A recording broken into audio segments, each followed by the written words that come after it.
ಪ್ರಭು ಕ್ರಿಸ್ತರಲ್ಲಿ ನನ್ನ ಒಲುವಿನ ಸೋದರ ಸೋದರಿಯರೇ, ಇವತ್ತಿನ ಶುಭ ಸಂದೇಶ ಮಾರ್ಕ ಅಧ್ಯಾಯ 12 ವಾಕ್ಯ 29 ತಿಳಿಸುವುದೇನೆಂದರೆ, ನಮ್ಮ ದೇವರಾದ ಕರ್ತನು ಒಬ್ಬನೇ ಕರ್ತನು. ಚಿಂತನೆ: ನಮ್ಮ ದೇವರಾದ ಕರ್ತನು ಒಬ್ಬನೇ ಕರ್ತನು ಎಂದು ನಾವು ಹೇಳುವಾಗ ನಮ್ಮ ಜೀವನದಲ್ಲಿ ಬೇರೆ ಯಾವುದೂ ದೇವರ ಸ್ಥಾನವನ್ನು ಆಕ್ರಮಿಸಬಾರದು ಎಂದು ನಾವು ಒಪ್ಪಿಕೊಳ್ಳುತ್ತೇವೆ.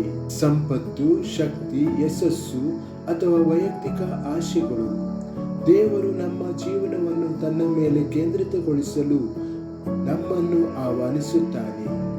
ಅವನು ಮೊದಲ ಆದ್ಯತೆಯಾದಾಗ ನಮ್ಮ ಹೃದಯಗಳು ಶಾಂತಿಯನ್ನು ಕಂಡುಕೊಳ್ಳುತ್ತವೆ ಮತ್ತು ನಮ್ಮ ಜೀವನವು ಆತನ ಪ್ರೀತಿ ಮತ್ತು ಸತ್ಯದಿಂದ ಮಾರ್ಗದರ್ಶಿಸಲ್ಪಡುತ್ತದೆ. ಪ್ರಾರ್ಥನೆ: ಕರ್ತನಾದ ದೇವರೇ, ನೀನು ಮಾತ್ರ ನಮ್ಮ ನಿಜವಾದ ಕರ್ತ ಮತ್ತು ರಕ್ಷಕ. ನಮ್ಮ ಪೂರ್ಣ ಹೃದಯ, ಮನಸ್ಸು ಮತ್ತು ಶಕ್ತಿಯಿಂದ ನಿನ್ನನ್ನು ಪ್ರೀತಿಸಲು ನಮಗೆ ಸಹಾಯ ಮಾಡಿರಿ. ನಮ್ಮನ್ನು ನಿನ್ನಿಂದ ದೂರವಿಡುವ ಎಲ್ಲವನ್ನು ತೆಗೆದುಹಾಕಿರಿ ಮತ್ತು ನಾವು ಯಾವಾಗಲೂ ನಿನಗೆ ನಂಬಿಗಸ್ತರಾಗಿ ಉಳಿಯುವಂತೆ ನಮ್ಮ ಜೀವನವನ್ನು ಬೆಳಗಿಸಿರಿ. ಆಮೇನ್.